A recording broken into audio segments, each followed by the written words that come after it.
You're watching The Experience, Comic Culture and Sales. Streaming live daily to Facebook, YouTube, Twitch, and Twitter. 2, 1. Hello, everybody. It's hot. And I don't mean like, oh, it's a little warm. It's 106 here. And we're in California, so it's muggy as hell, too. And JD feels me, because JD is also down here in Southern California. It's not pleasant. It's not nice. But hey, I'm here to do a show. So we're going to get started. And if any points I fall out of my chair and pass out from the heat, go ahead and stick around for the other shows. Stay tuned for the Dan Wickline Show.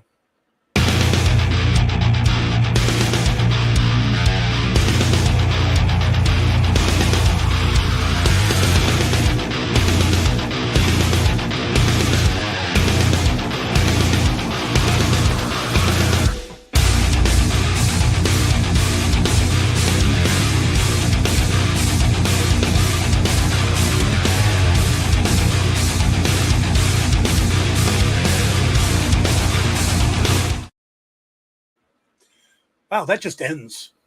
Doesn't even tail off. Just goes, it's Dan. I mean, I'm Dan, and I don't want to be that abruptly entered. All right, guys. Hey, how you doing? Welcome to the Dan Wickline Show here on The Experience. It is hot. It is Thursday, September something. Maybe 4th. Who knows?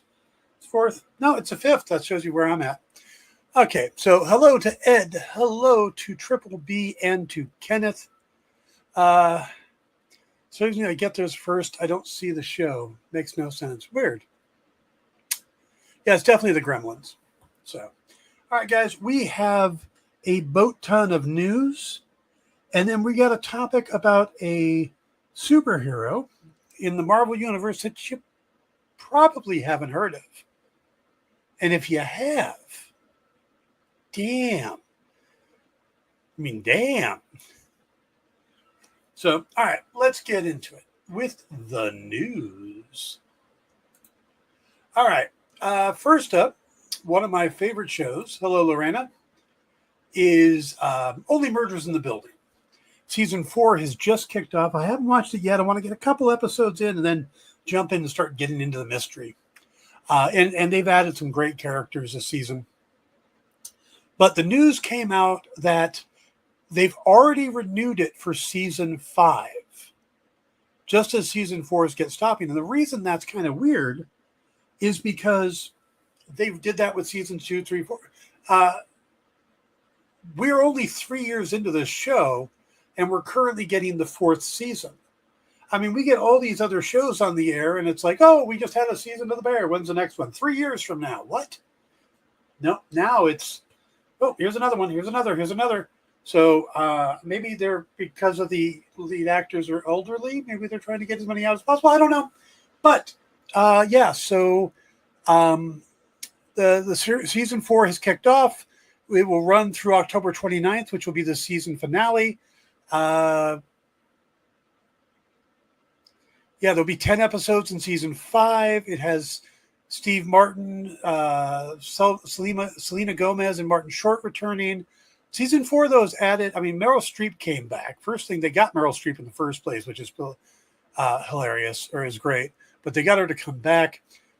Jane Lynch is in it. But also this season, you get Eugene Levy, Zach Galifianakis, Ava Longoria, Richard Kind, who I think was the model for Colin Farrell playing the Penguin, Melissa McCarthy, Kumail Nanjiani, and Molly Shannon. Those are additions to the cast. So check it out. It's on Hulu, or if you have Disney Plus, you probably have access to it as well. So, yeah, Jane Lynch was in it. No spoilers, JD. All right, moving on. If you were a fan of Anne Rice, and I was when I was younger, in my late teens and early 20s, I read a lot of her books. Kind of weaned away from them after a while. But the third series in the franchise, Anne Rice's The Talamasca, has been greenlit in June to join Interview with a Vampire and Mayfair Witches. So AMC is going full in on the Anne Rice stuff. Now, it's described as a drama focused on a secret society called the Talamasca that is featured in many of Rice's novels. The 6-episode season will focus on the men and women responsible for tracking and containing the witches, vampires, and other. So these are the monster hunters. Now, Nicholas Denton from Dangerous Liaisons and Glitch has been cast as the lead guy, Guy Anatole. Yep, the lead guy is a guy named Guy. A character who is, of course, brilliant, handsome, and sharp on the surface, but he's always known his mind works a little differently. Now, Guy's on the cusp of graduating law school, is approached by a representative for the Talamasca because, you need a law degree to hunt vampires, a secret agency that monitors and protects us from the supernatural world.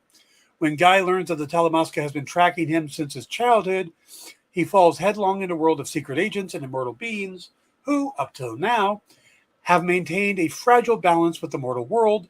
But for that balance to hold and for Guy to survive, he will have to learn to embrace the dark, treacherous depths of his true and singular self. Yep, it is slated for a 2025 premiere on AMC and AMC Plus, with production beginning next month in Manchester, England. And it says Melissa McCarthy is such a good actress that she made me hate her. I hated her character in Identity Theft so much. I can't stand seeing her now. I know it's stupid, but I can't help it. The movie she was in that surprised me, I don't remember the title of it, but it's the one where it's her, she's a cop, but her partner's a puppet, and they're on a murder mystery, and it's got really raunchy humor and stuff, and it's surprisingly funny. What was the name of the vampire shot? I missed it. The Talamasca is the new show. Vampire Lestat, Interview with the Vampire and Mayfair Witches are the other two series. Okay, moving on. The Happy Time Murders. Thank you. It's funnier than it ever should have been. George R. Martin, I mentioned it during the news on Tuesday, but George R. Martin finally came out and said what his problem with the House of the Dragons is. And it's a little pedantic, personally. But I get it from a writer's point of view, but I think from a fan point of view, you're going to be like, I don't know. So what he's saying is that the showrunner, Ryan Cottle, made a change in the story from the original book, Fire and Blood. And Martin strongly disagrees with it. What it is that, let me get my notes here. He says, in Martin's view, that he has already weakened the adaptation in season 2 and will cause much greater problems in season 3 and 4. While Condos has said that it will end in season 4, which is a change from the original plan to go 5 seasons. At first glance, the change seems rather minor. In the show, Aegon and Helena have 2 children, 6-year-old twins, Jaehaerys and Jahara. In the book, they have 3 children. There's a younger brother, 2-year-old Maelor. Now, in a sprawling show that many characters, you wouldn't think that was important, but having one less child. But, according to Martin, it's kind of like a butterfly effect of consequences. The most immediate consequence was altering Blood and Cheese, which is the sequence in the season 2 premiere where the 2 hired thugs killed Jaehaerys in front of his mother. In the book, the sequence was more grueling, kind of a Sophie's Choice moment, where Helena was forced to choose among her 3 children. She picks Maelor to spare her twins, and then Blood and Cheese killed Jaehaerys instead. In the book, Helena offers her life to try to save her children. In the show, she tries to bribe them. Now, while Martin still finds the sequence powerful, he notes, I still believe the scene in the book is stronger. The readers have the right of that. The 2 killers are crueler in the book. I thought the actor who played the killers on the show were excellent, but the characters are crueler, harder, and more frightening in Fire and Blood. I would also suggest that Helena shows more courage, more strength in the book by offering her own life to spare her son. Offering a piece of jewelry is just not the same. As I saw it, the Sophie's Choice aspect was the strongest part of the sequence. the darkest, most visceral. I hated to lose that. And judging from the comments online, most of the fans seem to agree. Now, Martin went on to say that a number of the future scenes will no longer work because Maelor doesn't exist in this adaptation. So that's his big complaint. So that was him spilling the tea that he had talked about the other day. All right. Moving over to X-Men 97 and Bruce DeMeo. Well, the battle between them has kind of escalated and gone just beyond the comic book theme company to it's actually going after Disney now. So they're not going after Marvel, DeMeo and his lawyer. They're going after Disney. Brian Friedman, who's handled some of the Hollywood's biggest wrongful termination cases in the past, now represents DeMeo. He has issued a statement to the press after his client claimed on social media that he lost season 2 credit on X-Men over sharing gay pride themed fan art. That was countered by Marvel. They said, no, that's not why he was fired. And they reported that he had misconduct investigation, egregious nature, Well, the DeMeo was investigated for alleged sexual misconduct, and the credit removal was due to breaches of the two sides' separation agreement. Friedman did not address those issues. He just kind of brushed over those and said that he referred to as illegal multiple times, saying, having much experience with Disney, the playbook is always the same, family-friendly on the outside, but secretly attempting to plan illegal, unconscionable items in contracts that silence the truth and stop the employee customer from asserting basic constitutional rights. As we will explain through detailed examples, which we will roll out in detail one by one, Disney's model is very clear and repetitive illegal pattern. Once it gets challenged or exposed, the gaslighting and redirection of the blame towards anyone willing to tell the truth starts through an international well-oiled publicity machine. He says that Bruce DeMeo wants nothing from Marvel or DC except the truth, and he will bravely tell the truth, so will I stand by. So basically what he's doing is he's not going to address the issues that Marvel and Disney say he was fired for. He's going to address the contract that he was in, saying that was the illegal part. So in a sense, he's not going to argue the case. He's going to argue the contract. Kind of interesting. And this might be the only approach he has because of, what has happened. I don't know. Yeah, he kind of wants to call Disney the mafia. Yep. All right, fans of Reacher, I got some good news for you. Prime Video wants to turn this thing into a franchise, and in doing so, they have fast-tracked in development a spin-off of Reacher starring Neely, the one friend that Reacher seems to have.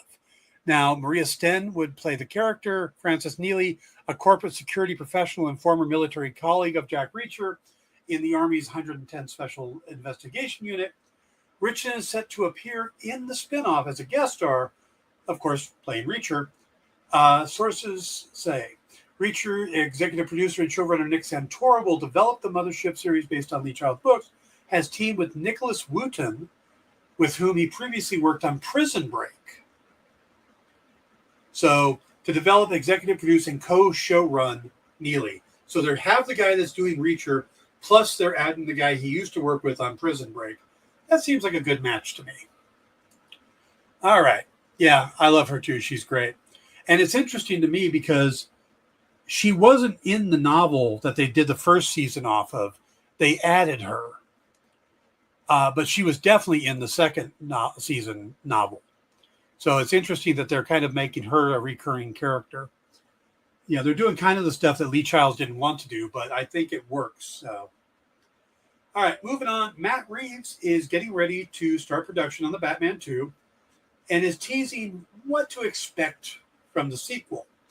He said, the plan is to shoot next year, and we're finishing up the script now. Now, he was talking to Sci-Fi or SFX magazine in the upcoming October issue. He says, Colin Farrell will be part of the movie. We've shared the script as we've been going with DC and the student. They seem super excited. Now, talking about the Penguin, which stars Farrell, of course, he refers to it as an entry point to the Batman sequel. So, again, if you're only if you want to watch the Penguin, it sounds like it's going to be an important bridge between the two movies, the original and the sequel. He says it's absolutely connected to where we leave things in the series.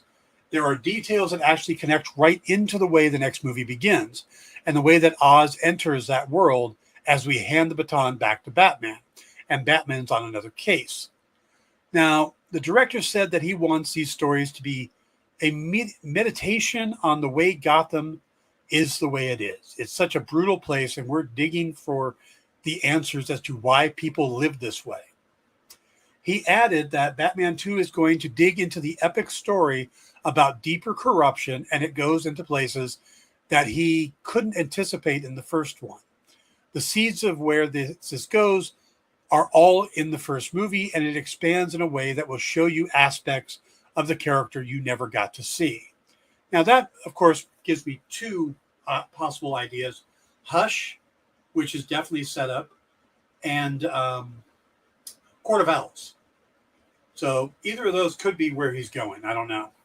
Now, Batman, according to him, Batman is constantly battling these forces, but those forces can't be entirely exercised. So the next movie delves deeper into that. Now, DC comic fans, of course, they've been kind of rumbling online that they'd like to see the Gentleman Ghost in it since his appearance in the Batman the Caped Crusader animated series. And filmmaker Matt Reeves kind of said, no, it's not going to happen. He says, what was important to me was to find a way to take these pop icons, these mythical characters that everybody knows, and translate it so that Gotham feels like a place in our world. We might push to the edge of the fantastical, but we would never go into full fantastical. It's meant to feel quite grounded. It doesn't mean you won't see characters that people love. That's exactly what we want to do. Gentleman Ghost is probably pushed a bit too far for us to be able to find a way to do that. But there is a fun way to think about how we would take characters that might push over into a bit of the fantastical and find a way to make that make sense. So he's not ruling out all the fantastical characters, but according to him, Gentleman Ghost is a little too far. All right, moving on. We got one more news story, then we'll take a break. Alison Brie will be joining the cast of the upcoming Masters of the Universe. She will be playing Evil Lynn for Amazon MGM Studios and Mattel Films. Brie joins an ensemble that's led by Nicholas Galitzine, who's playing Prince Adam or He-Man. Also, Camila Mendez is on board to play Tila, the warrior who's captain of Eternia's Royal Guard, and is kind of responsible for protecting the royal family and Prince Adam. Now, part of the Masters of the Universe, Evil Lynn was part of the Masters of the Universe franchise from the early days. She was introduced by way of both Mattel's toy line and the animated series, He-Man and the Masters of the Universe, back in 1983. She's a sorceress with formidable magical abilities. She's one of the most trusted and powerful allies of Skeletor. All right, guys. So we're going to take a break here, and we'll come back. I'll do a quick scan of the news site, see if anything I missed, and then we'll come back and talk about the Marvel character you probably never heard of. Be right back. Download our app on Google Play and the App Store. It's so simple, even my mommy can use it.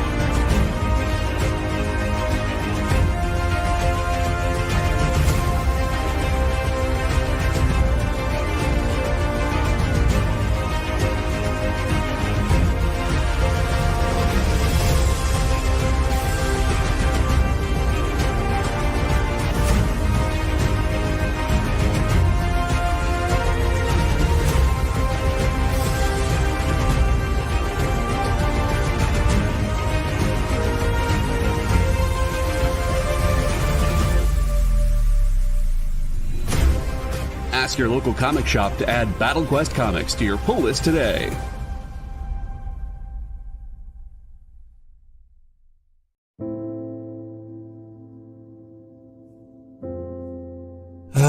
Boring old Tuesday. Kick it!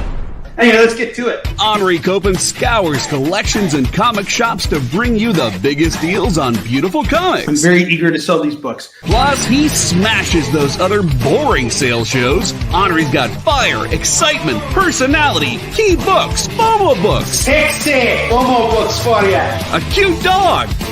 Weird accents. 69, bro! A wheel of skid bark? We do wheel spins at the end of every show. You'll laugh, you'll cry, you'll score huge bargains. That is Haktua magic right there, all right? Kicking it with Henri. Tuesday nights, part of the experience.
Hey, it's hot.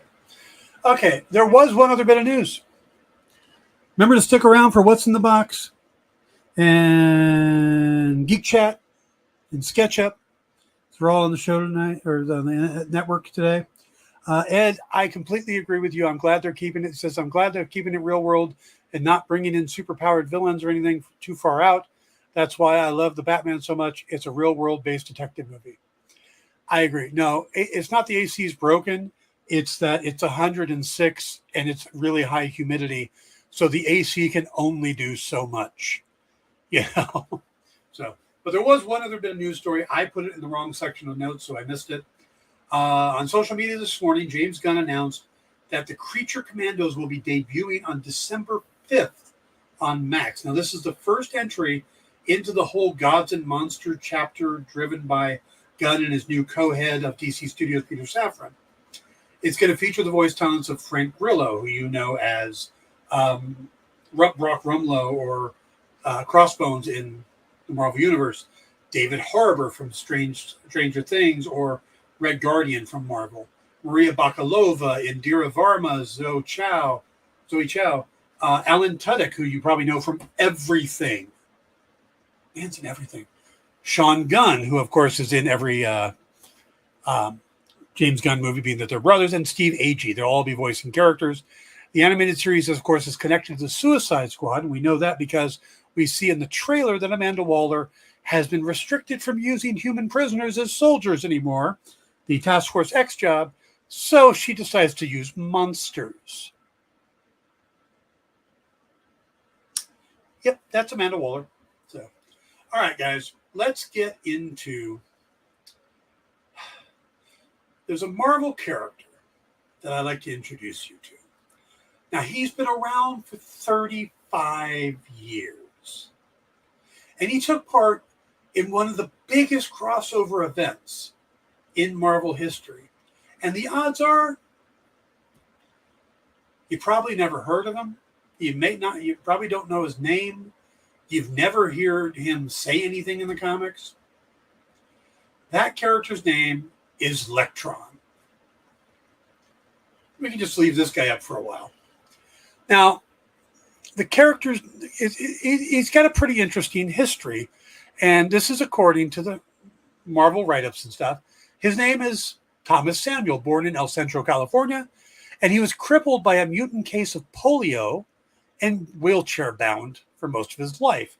But he regained mobility after receiving powers from a benevolent alien from a race who looked for worthy people to be granted such gifts. Now, Thomas began his superhero career as the superhero Electron by encountering a group of thieves, and not knowing his powers really well, he seriously harmed them because he was still testing his powers. So he, of course, realized he needed training, stuff like that. So he trained and he pursued his actions, rescuing people during a clash between It, the Living Colossus, and invading Stonians.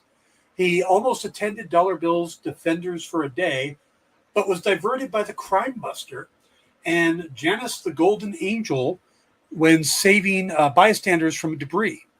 Helping them to help bystanders during the Star Wars cosmic crisis, he moved to New York and battled Schizoid Man over New York for almost 3 hours.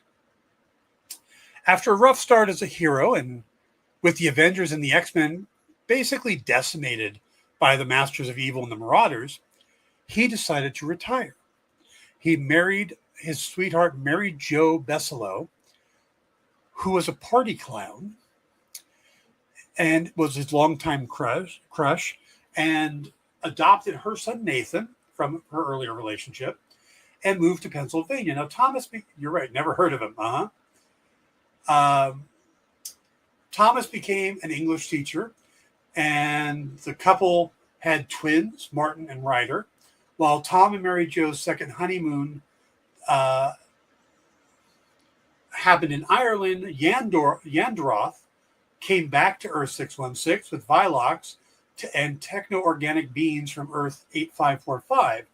And despite the Irish hero's kinsman effort, Mary Jo, among a few other people, were infected and vanished when Yandroth's spell was nullified or left Earth. So basically what happened was she was turned into a robot by the spell, and when the spell was reversed, it took all of the Vitox back with them, and she basically had become a member of the Vilox.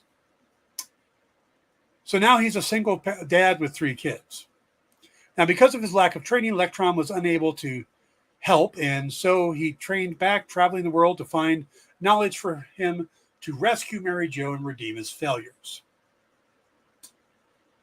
During Civil War, Electron came to New York to consult other heroes, but was arrested by Iron Man and Spider-Man and the NYPD, along with Phone Ranger, Lightbright, and Wildstreak, as he was in violation of the Superhero Registration Act, as he had not signed it. He was among the other heroes freed from the Negative Zone Prison 42 and battled with the Secret Avengers in the streets of Manhattan. Just go with me on this. This is official Marvel write-up. He hasn't been seen after Captain America's surrender. It was unknown to the authorities if he had survived the battle, but it was later proved that he had escaped. All right. Now, if you're curious what his powers are, Electron has atomic-powered strength, allowing him to lift 10 tons. He has flight, because he alters his own molecular structure. And he has electron blasting that comes from his hands. He's also immune to these powers, so they don't affect him when he uses them. Now, this is the official history in the continuity of the character Electron, but there's a problem here. See, most of that's made up. Didn't happen. Never appeared in the comics until Civil War. The real history of Electron is a little more interesting, and I've got to tip my hat to a TikTok creator named Sir Superhero, whose video brought this character to my attention, as I had never heard of him either. Now, Sir Superhero has asked that we try to make this character more popular, so I'm doing that by talking about him here. So, what's the real story on Electron? Because he is a Marvel character, and he is about 35 years old. Or he's been around for 35 years. So how did this character come to be? Well, back in the 1980s, Marvel was producing a magazine called The Marvel Age. And it was kind of a fan-made catalog, but they had a calendar on the back of events. They had previews. They had news stories. And every once in a while, they would do joke segments. This might have been an April Fool's issue. It came out, it's dated for January 1987, but that might have come out, you know, how the dates things work. So it might have been an April Fool's thing, but this was Marvel Age number 49 from 1987. Yeah, this is what happened is in the book, there is an article highlighting the Marvel comics from 1974, except they weren't real comics. There was a price guide and all this stuff, but they were for fake books. And one of the books they drew a cover for was Astonishing Tales number 22, which was supposed to introduce the character Electron, except for there was no Astonishing Tales number 22. This was put together by Shelley Fish and James Fry III, and the article was for fun, like I said. And it had a price guide for the books, and that was supposed to be that. It was just a joke. So let's just be clear. Electron never appeared in any Marvel comics other than the Marvel Age until 2006. So what happened in 2006? Civil War. Marvel launched Civil War. Can you see him up there? Up there in the top corner? JD, can we get a closer look? Thank you. There's Electron, right there, in the middle of Civil War. Now, among the books published in the event was a book called Frontline, which showed how heroes and civilians were reacting to the events of the superhero Civil War. Now, this would have been a great place to introduce the character, give him a backstory, a little time like that, but no. The character shows up in 2 panels, is basically seen looking at the back of his head as he's on the ground, has no dialogue, and is being taken in. That's it. That's his only appearance in that book. So he's move on, and we get Civil War number 5, which is where this takes place, or number 6. And he's part of this big team-up battle scene. He has no dialogue. He's not in any other panel. He's just here. One shot. He's basically the equivalent of an extra in a crowd scene in a movie. And he seems to be there to have just kind of more heroes in the shot. Again, he's not defined. He doesn't appear in any other panels in the book. His third appearance is in a Spider-Man comic that is set in the aftermath of Civil War, and Electron appears in one large team-up shot in a battle where he's not identified, nor does he speak. And he doesn't appear anywhere else. And that is his last comic appearance to date. 2 panels. Dan, how in the world did you come up with him as a topic for today? I have to give credit to, like I said, the TikToker, Sir Superhero. He's the one that brought us to attention and is asking people to try to make this guy a little more popular. And I think he wants to do it to kind of mess with Marvel. You know, if suddenly everybody's doing fan art and fan fiction and talking about this guy, Marvel's going to go, wait, what? Because we're not even sure Marvel knows that they've done all this. But so all of that backstory I read, all of that detail, where does that come from, right? This is where it gets even more fun. He has an entry in the Marvel official handbook to the Marvel Universe that took place in the A to Z update number 3. That's him at the top. He made the cover. Now, this came out, and basically what they did was, in 1987, when they did the fake comic cover, they did a synopsis for the book, and they took a lot of that information, and then whoever wrote that entry just expanded on it, made stuff up. All the villains he's said to have fought are real Marvel villains. Now, I don't know about Lightbright and Wild Streak, but the Living Colossus and what was another guy, the Schizo or whatever it is. Yeah, real guys. So they made it as real as possible.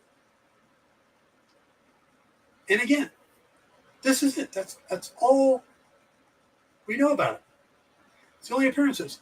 So, I mean, to basically recap, in 1987, as a joke, someone created a fake comic cover for an article. Then almost 20 years later, someone else decided to drop that fake hero into a giant crossover in 3 different team shots. Every time they did a team shot, and this isn't the same artist. These were 3 different writer-artist combinations that ended up putting this guy in. Now, I think it's supposed to be the same shot, so maybe the other 2 artists looked at the first guy and went, oh, I don't have him in here. Oh, I didn't put him in here.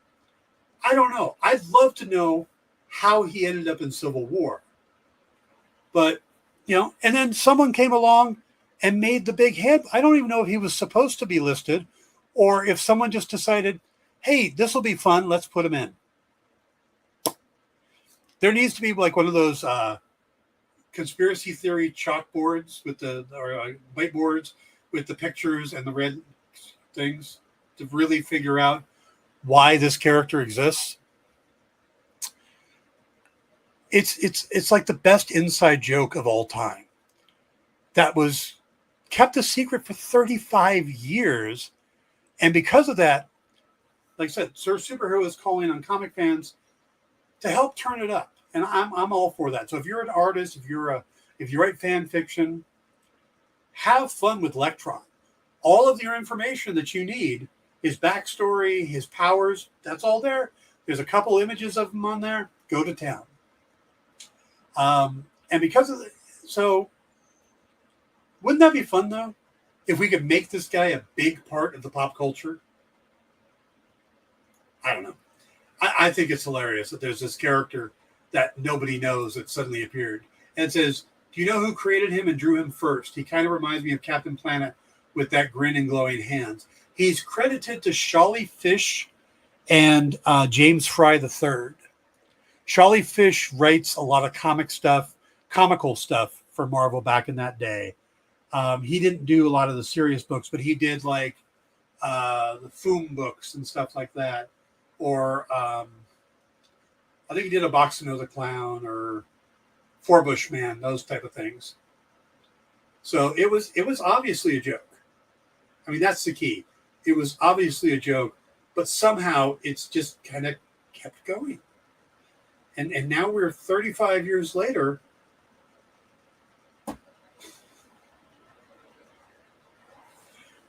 I hope he shows up in the Marvel Universe.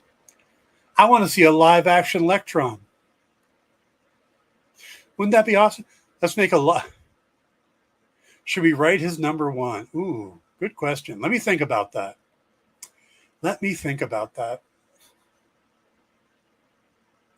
That's a possibility. Yeah, let me get back to you on that one. All right, guys, we're going to take another break.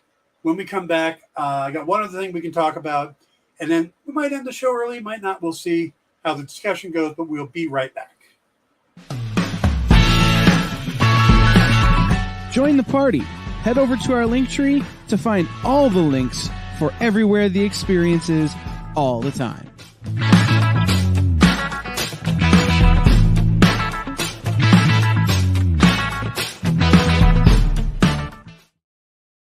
Symphonic verses, Nocturne's romance. A song of romanticized darkness, dreaming death by sleep.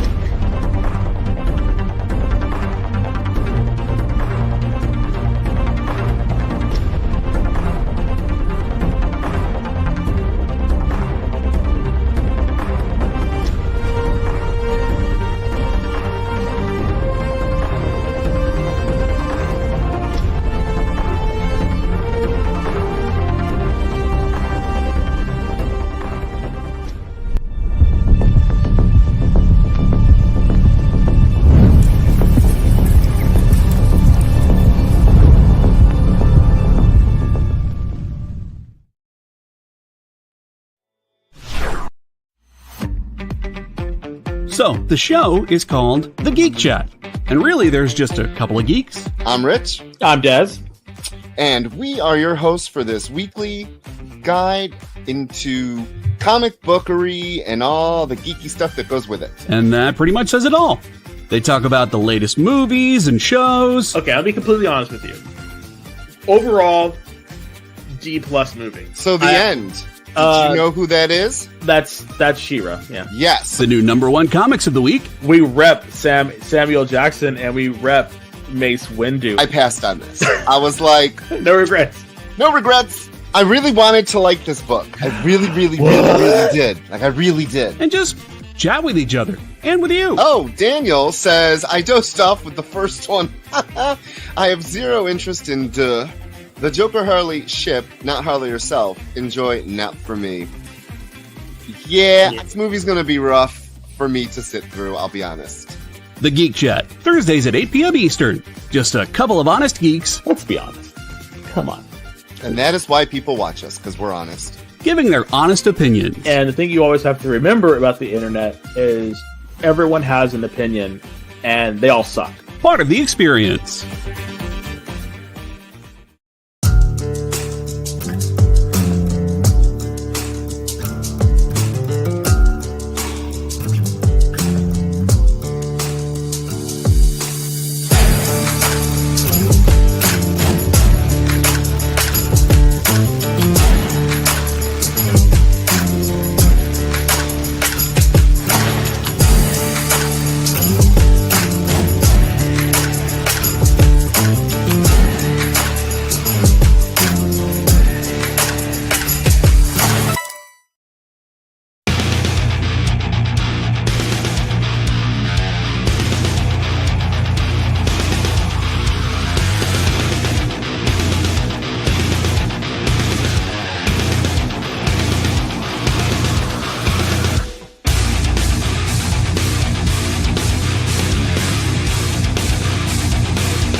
You know what we could do, JD? We could do that old Monty Python trick. Start the show and then quietly get it softer and softer and softer and softer and softer. And then when everybody turns their volumes up, then we yell. Hey, everybody. Welcome back to the Dan Wickline Show. We got one thing left to talk about today, and that is an old Marvel show. See, I've been hearing so much negativity about Marvel lately. You know, that, oh, this movie sucked, that movie sucked, they're going to do a horrible job with this, That, of course, people then, they see Guardians of the Galaxy Volume 3, and they go, oh, it's great, but yeah, Marvel sucks right now, Marvel sucks. Deadpool and Wolverine is awesome, but no, Marvel sucks. But there's other good things that Marvel put out since Civil War. And I got a chance to rewatch one last night. My, Lisa's son, Braden, was over. And he was going to head back home. But wanted to wait about an hour to let traffic die down. So I said, well, I know something we could watch that you probably haven't seen that's an hour long. And right for this time of year. He said, what's that? I said, Werewolf by Night. Have you seen it? He goes, no, I haven't. I said, okay, well, let's watch that. It's just an hour. I think you'll like it. And we put on the original black and white version. I know there's a color version. And for some people, that's the way to go. But I'm still a fan of the black and white because it feels like an old Universal Monster movie to me. And we watched it. And he absolutely loved it. He thought it was great. And I so enjoyed rewatching it. Because, I mean, it is really something great they did. They took a theme and they ran with it. They said, okay, let's do our version of a Universal Monster movie. We're going to throw in some Easter eggs. We're going to put Man-Thing in it. We're going to put a live-action Man-Thing. We're going to put Elsa Bloodstone. We're going to put Werewolf by Night. And he's going to have a look like the character in the comics. We're not going to suddenly make him super over-the-top feral like they do in most werewolf movies now. They gave us Werewolf by Night. I love the little things they did in it, the different hunters. To me, it is one of the best things Marvel has done since Endgame. But it got me thinking. I know what they should do with Ghost Rider now. They've been talking about, how we're going to bring back Ghost Rider, da-da-da. I think they should go to either Robert Rodriguez or Quentin Tarantino and tell them to make a grindhouse version of Ghost Rider. Full-on grindhouse. That 70s style color, but the grittiness, the weird camera stuff, just like those old, Faster Pussycat Kill, or, just like I said, the classic grindhouse films from that era. Or look at, was it Death Proof? The stuff that Tarantino and Robert Rodriguez did together. JT says, I didn't know that I wanted that till you said it, but yes, exactly. A grindhouse Ghost Rider film. Just the looks you could get, the turning to the camera. And you want to use Nicolas Cage? Go ahead. I think he'd work perfect in Grindhouse. You want to recast? Fine. Ryan Gosling, good. Whatever you want to do, because it becomes the style of film that becomes important. And you do it as a special. You don't need to throw a huge budget at it. Planet Terror, yeah, that's the other one. You don't do it as a huge budget. You just do it as a special.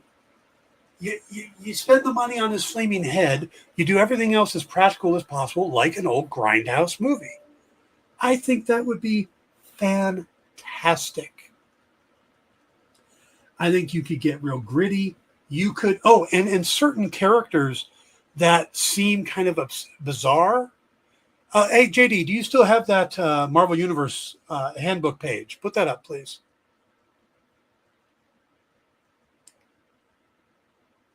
That one. The guy on the motorcycle with the giant eyeball. There's your villain. That's the guy that goes up against Ghost Rider. Has a cult of people that he's taking over, and Ghost Rider has to stop him. There's your movie. Giant eyeball guy versus the flaming skull head. I'm in. I am absolutely in. That is my movie. That is my special. Excuse me. Give me an hour of that. Give it that weird coloring they do, the whole thing. Grindhouse. Do we remember what that guy's name is? Is he the Eye? I think he's the Eye. But I think DC has a guy like that too. That's why I'm confusing. Anyway.